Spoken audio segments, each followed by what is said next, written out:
그럼 주가가 오르기 전이나 혹은 또 떨어질 때 그런 나타내는 그런 신호들이 있나요? 좀 그때그때 따라 다른데 없지는 않는 것 같아요. 대표적으로 작년 코로나 때는 찾아냈었어요. 그때 찾아내서 저는 그때 주식이 하나도 없었었어요. 다 비워놓고 어떤 게 있었냐면 밸런스가 안 맞는 것들이 가끔 있어요. 밸런스요? 예를 들어서 뭐 유가, 환율, 금리, 뭐 증시, 뭐 정책, 뭐 이제 이런 것들이 있는데 이것들이 다 같은 방향으로 흘러나가고 있다가 얘네가 혼재되는 거예요. 증시는 위를 향하려고 하고 근데 지금 상황은 밑으로 막 내리받고 있고 이 지표들이 서로 어그러지면서 밸런스가 안 맞는 때가 종종 떠요. 그랬을 때 굉장히 조금 위기라고 보는 거죠. 그러니까 저만의 어떤 이거 이상한데? 라고 하는 지점이 되는 거죠. 그리고 이제 가장 큰 대표적인 것들은 뭐냐면 버핏이 했던 말과 똑같은데 2007년 부동산 장도 보면 버블세븐이라는 게 있었잖아요. 있었죠. 주식도 똑같더라고요. 일반적으로 우리 쳐다도 보지 않는데 장이 너무 좋으니까 꿈과 미래를 막 잔뜩 반영해서 어디 외딴 섬에 있는 아파트가 막 엄청 올라가는 것처럼 말도 안 되는 주식들이 막 올라갈 때가 있어요. 그때는 좀 조심해야겠다라고 하면서 스스로 좀 우량주 위주로만 포트폴리오를 남겨두죠. 버핏이 얘기한 그거 말씀하시는 거 아니에요? 물 빠졌을 때 그쵸. 옷 벗고 있을 애들까지 다 올라간다. 쭉쟁이 같은 자산들까지도 가격이 다 올라가면 예. 그러면 지금 약간 위험하구나라고 판단하신다는 거예요? 예. 그 아까 밸런스 얘기하셨을 때 여러 가지 지표들이 내가 이걸 계속 오랜 기간 관찰한 결과 일정한 패턴을 가지고 가는데 그게 뭔가 설명이 안 될 때인 거잖아요. 예.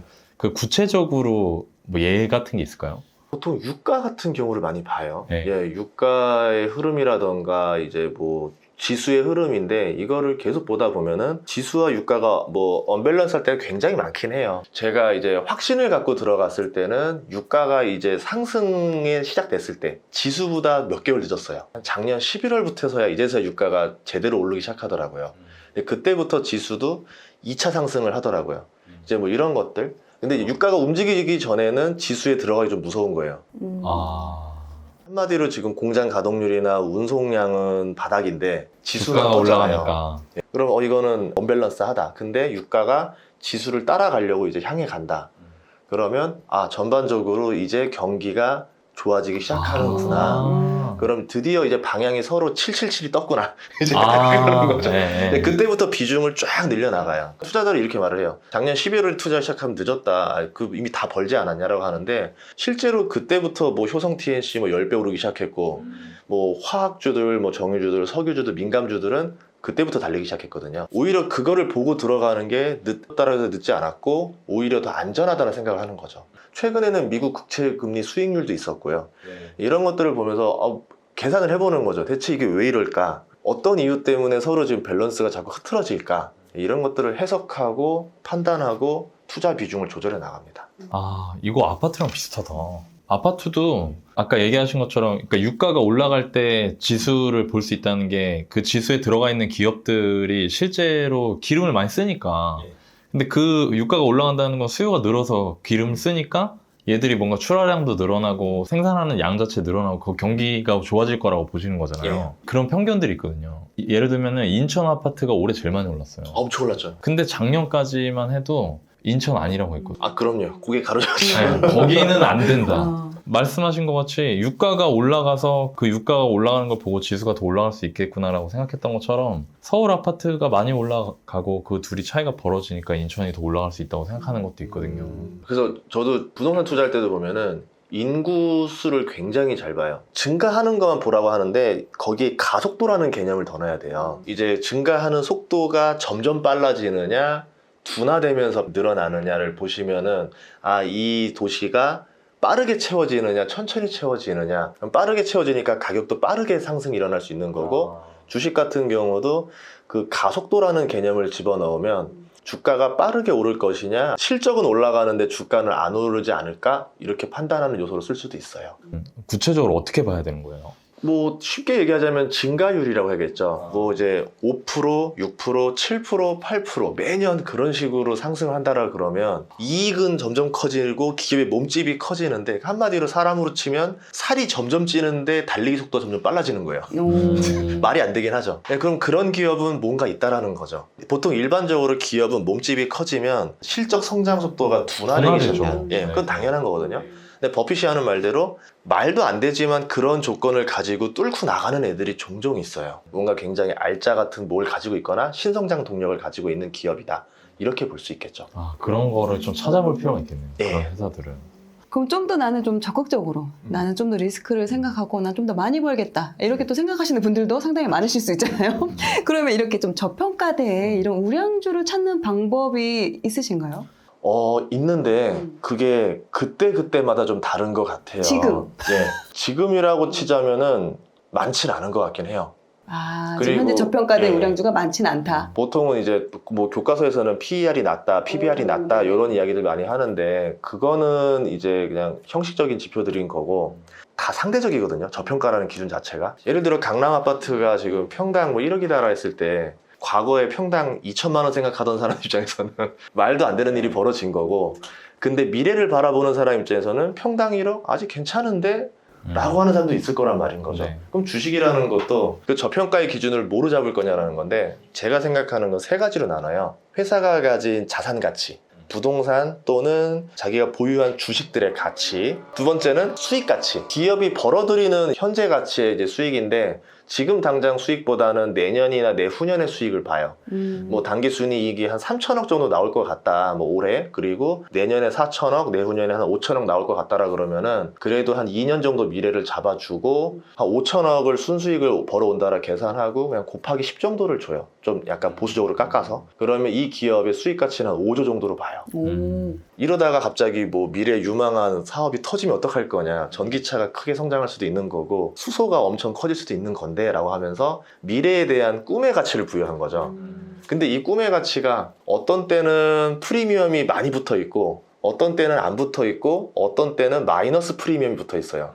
그러면 이 미래 가치가 프리미엄이 높을 때 사는 게 아니라 보통 좀 낮아졌을 때 예, 그때 이제 건지는 거를 저평가에 샀다 이렇게 표현을 하죠. 아파트 뭐 분양 생각하시면 될 것 같아요. 네. 근데 그걸 하려면 일단 첫 번째는 아까 말씀하신 것처럼 적정한 값어치를 계산할 줄 알아야 되고 예. 그리고 그게 지금 현재 가격이 내가 계산한 가격보다 낮을 때 또 용기를 내야 되잖아요. 그쵸. 그거를 초보자들이 할 수 있나요? 엄청나게 어렵죠. 솔직히 그거 초보자가 할 수 있습니다 그러면은 그거는 이제 신 아닙니까? 신 주식의 모든 신? 사람들을 이제 네. 그거로 만드는 거죠. 야수의 심장으로 만드는 거죠. 그러면 안 되는 거고 네. 초보자일 때는 적당한 금액으로 한번 해보고 이게 이제 어느 정도 내가 좀 약간 트레이닝이 됐다 했을 때 금액을 늘려나가면서 키워야지 한 번에 나는 주식의 천재다라 생각하면 큰일 납니다. 저 옛날에 펜텍처럼 이제 그럼 전인구님께서도 주식 투자로 꾸준히 투자자로서 실력이 올라오는 과정이 그런 거를 계속 반복하셨던 거예요? 소액으로? 그러니까 예전에는 300으로 처음 시작했는데 무섭더라고요. 막 손발이 떨리고 이제 다 팔고 싶고 그때는 그 금액이 저한테는 이제 못 견디는 금액이었던 거예요. 이제 근데 어느 정도 한 몇 년 트레이닝 하다 보니까는 이게 이제 한 3천이 돼요. 3천이 또 굉장히 부담스러웠는데 어느 정도 또 컨트롤이 되어 가요. 그러다가 이제 1억이 그렇게 눈껌뻑 안 할 정도의 금액이 되기 시작해요. 그 다음에 이제 뭐 5억 뭐 이렇게 단위를 올려나가는 거거든요. 네. 그러지 않으면 멘탈이 무너지기 때문에 견뎌내지 못하는 것 같아요. 부동산은 다르죠. 이렇게 가잖아요. 네. 근데 주식은 이렇게 하기 때문에 그렇죠. 그 멘탈을 엄청 흔들면서 갑니다. 이제 좀 금액을 천천히 늘려나가는 걸 추천해요. 그다음 돈을 버는 투자 포트폴리오 짜는 방법 이런 게 있나요? 있죠. 가장 쉬운 거는 내가 부지런하고 노력하고 좀 고생을 하겠다라 생각을 하면 이제 배당주가 아니라 조금 주가가 오를 수 있는 기업들, 미래 신사업 성장들, 앞으로 몇 년 안에 굉장히 커질 산업에 대해서 대표 기업들이 투자해서 들어가는 방식이 있을 거고요. 나는 주식 공부하기도 싫고 그냥 편하게 돈만 벌고 싶다라는 분들이 대부분 많은데 그런 분들은 정말 안전하게 가야 돼요. 정말 대표적인 배당주들. 근데 배당주라고 해서 뭐 우리는 안 오르지 않냐라 생각을 하는데 그거는 지금처럼 장이 좋을 때 하는 얘기인 거고 한 10년 정도 바라보면 그만큼 또 똘똘한 주식이 없습니다. 생각보다. 대표적인 케이스로 맥커리 인프라라는 회사가 있는데 이게 10년 전에 주가 주가가 3,500원 정도 했었어요. 그리고 배당이 10%에 육박하는 어우. 괜찮은 주식이었거든요.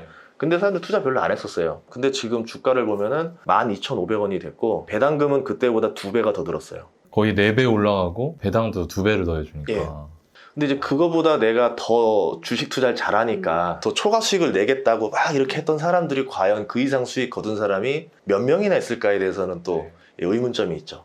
그럼 일단 배당주 같은 것도 그러니까 무조건 안 오르는 게 아니기 때문에 괜찮은 배당주 사가지고 이제 거기에 꾸준히 배당 나오면 또 그 배당금을 또 사고 계속 그렇게 넣는 식으로 투자를 하는 방식. 대표적으로 버핏이 코카콜라를 그렇게 하고 있는 거예요. 맞아요. 그러니까 코카콜라 주식은 근 10년 동안 이제 거의 못 오르고 정체되어 있는 상태이긴 한데 배당은 괜찮단 말이죠. 그럼 버핏은 왜 이걸 안 팔고 계속 지금 하고 있느냐 봤을 때 버핏이 샀던 가격에 준하는 수준만큼 지금 배당금이 나와요. 예, 그래서 배당주 투자는 또 언제 샀냐도 굉장히 중요하다. 이렇게 볼 수 있어요.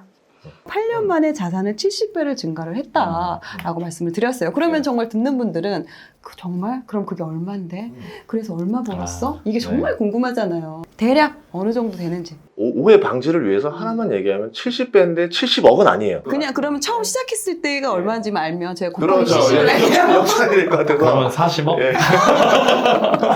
말씀을 못 드리겠는데 하여튼 요새 저도 회사를 운영하고 있기 때문에 저희 회사 사옥을 지금 지으려고 여기 사무실 위주로 제가 많이 알아보던 지역이에요. 오. 6개월 내내 지금 다니고 있습니다. 역삼동에 사옥을 지을 정도로는 어느 정도 지금 마련을 했다라고 우리가 그렇죠. 얘기했네요. 예. 경제적 자유의 단계에 이르셨다. 예. 사옥을 생각할 정도다, 강남에. 그렇죠. 이렇게만 그냥 이해를. 그렇죠. 원래는 직장 생활 하셨죠? 그렇죠. 그래서 작년에 이제 사표를 냈는데. 아, 작년에 내신 예, 거예요? 왜냐하면 구독자가 적을 때는 취미로 하던 유튜브다 보니까 하고 싶은 거 다 했어요. 근데 이제 어느 정도 구독자가 올라오니까 예, 구독자분들이 그런 걸 좋아하지 않으시더라고요. 아. 주식만 이야기하자. 아. 경제적 자유인데 자유는 없는 것 같아요.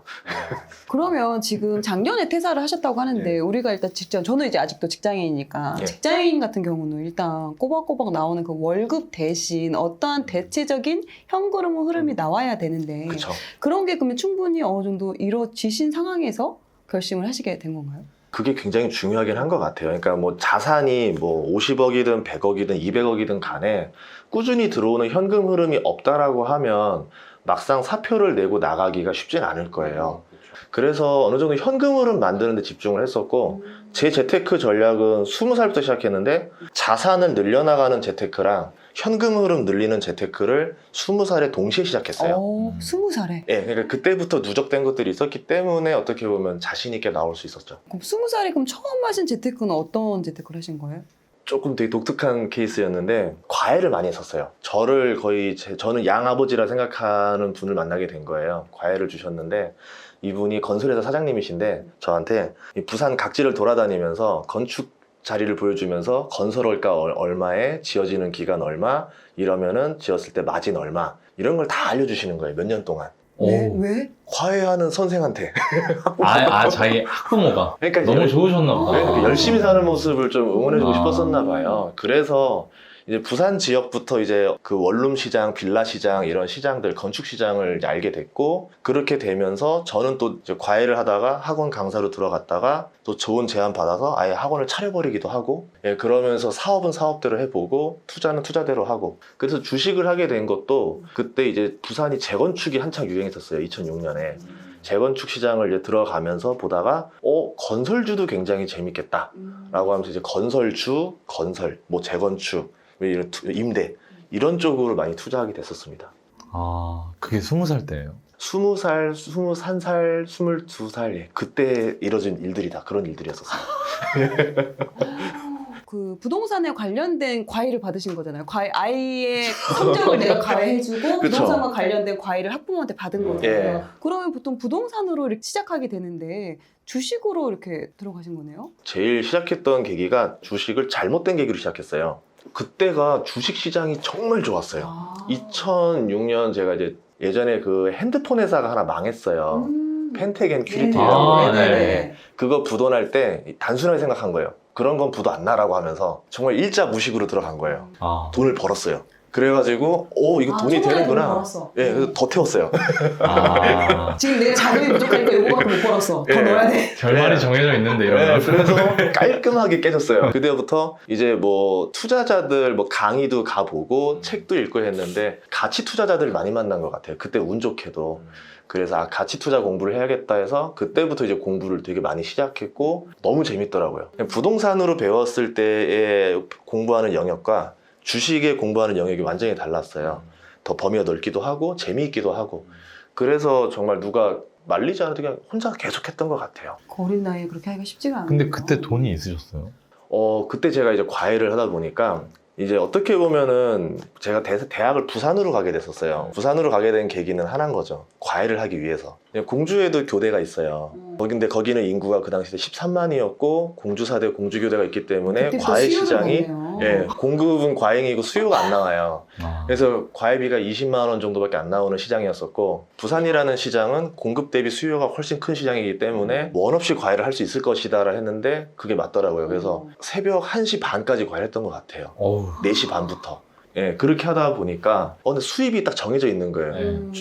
그럼 이거 어떻게 인상할 수 있을까 했더니 학원 강사를 해보자. 학원 강사를 하면서 주말에 과외를 했더니 수입이 조금 더 늘어나더라고요. 근데 한계가 또 있어요. 네. 이걸 어떻게 돌파해볼까 했을 때 내가 사업을 하면 되겠구나라 해서 그래서 제가 그때 따로 차려서 했더니 시간적인 자유는 훨씬 늘어나고 소득은 이제 제한이 없이 상승하기 시작하더라고요. 그러면서 사업을 해야 돈을 벌 수 있구나라는 걸 깨달았던 거죠. 젊은 나이시잖아요. 20대 때부터 그런 걸 일단 과외를 수요와 공급을 생각하고 20살. 대학을 옮겼다는 것 네. 자체가 남다르시네요. 너무 신기하다. 네.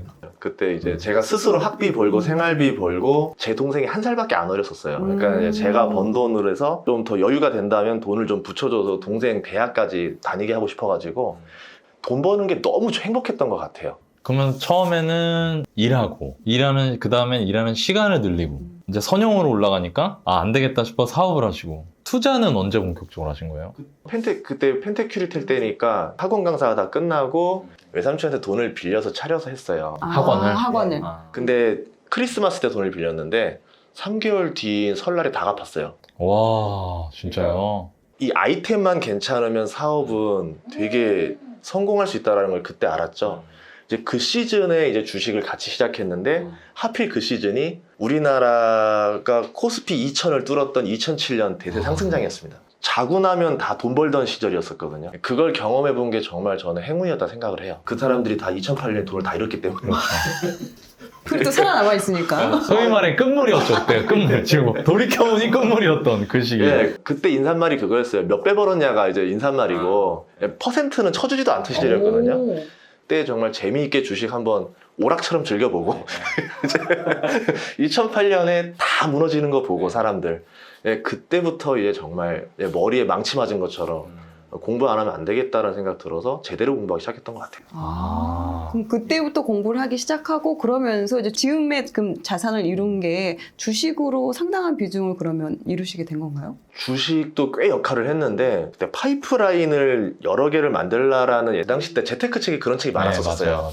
제가 일하는 근로소득은 정말 중요한 파이프라인이고 여기에서 조금 더 일을 하면 얻을 수 있는 부가적인 근로소득들도 있잖아요. 그거 만들어내고 거기서 나오는 그 파이프라인 돈을 가지고 주식에도 투입을 계속 시키고 부동산에도 투입을 시키고 임대사업에도 계속 투입을 시키고 한 6개 종류를 계속 들어가면서 돈을 늘렸었는데 그래도 가장 큰 종잣돈 마련해줬던 게 주식이었었고 중간 과정으로 부동산이 또 한번 큰 수익을 줬었고 그리고 다시 또 주식으로 이게 좀 하이브리드 성격이에요.